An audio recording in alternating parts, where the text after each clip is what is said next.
కూడా గెలిచి రావటం అండ్ అందులో విన్నింగ్ ఫినిష్ చేసి వచ్చాను. సో చాలా హ్యాపీగా ఉంది. సో సెంచరీతో రికార్డ్ కూడా క్రియేట్ చేశారు. ఎట్లా అనిపించింది ఆ సెంచరీ చాలా బాగుండే, ఎందుకంటే మా నాన్న కూడా అక్కడ ఉండే, అది కొట్టినప్పుడు ఇంకా స్పెషల్ ఉండే నాకు ఆ మూమెంట్. అండ్ ఫస్ట్ సెంచరీ కొట్టినందుకు కూడా చాలా స్పెషల్ మూమెంట్ అది నాకు. లాస్ట్ టైం కాస్త నర్వస్ ఫీల్ అయిపోయినారు, నేను లాస్ట్ టైం అంత పర్ఫార్మెన్స్ చూపించలేకపోయినా అని చెప్పి, కానీ ఈసారి వరల్డ్ కప్ లో మొత్తం మీ పేరే వినిపించింది. సో లాస్ట్ టైం అంత ఆపర్చునిటీస్ రాలేదు, వచ్చినప్పుడు కూడా ఆడాను కానీ లాస్ట్ 3 runs ఉన్నప్పుడు అవుట్ అయ్యాను ఫైనల్స్ లో.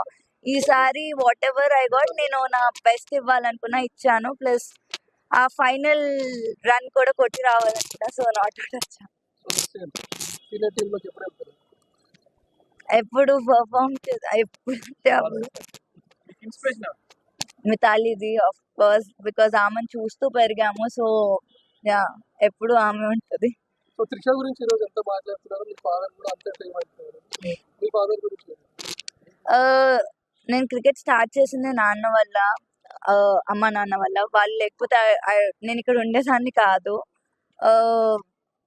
ఆయన చూపించిన డెడికేషన్ కానీ, ఆయన చూపించిన ఏదన్నా ఆయన వల్లే ఇక్కడ ఉన్నాను. సో ఆల్ క్రెడిట్స్ వాళ్ళిద్దరికే వెళ్తాయి. అమ్మ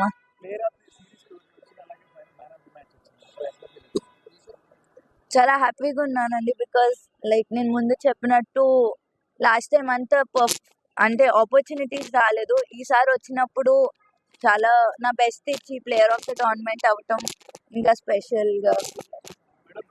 ఐ మీన్ అమ్మాయిలు కూడా స్పోర్ట్ ని ఒక కెరియర్ లాగా చూస్ చేసుకోవచ్చు, జస్ట్ నాట్ స్పోర్ట్ అన్నట్టు. ఇందులో కూడా మంచి కెరియర్ ఉంది, అమ్మాయిని పంపొచ్చు.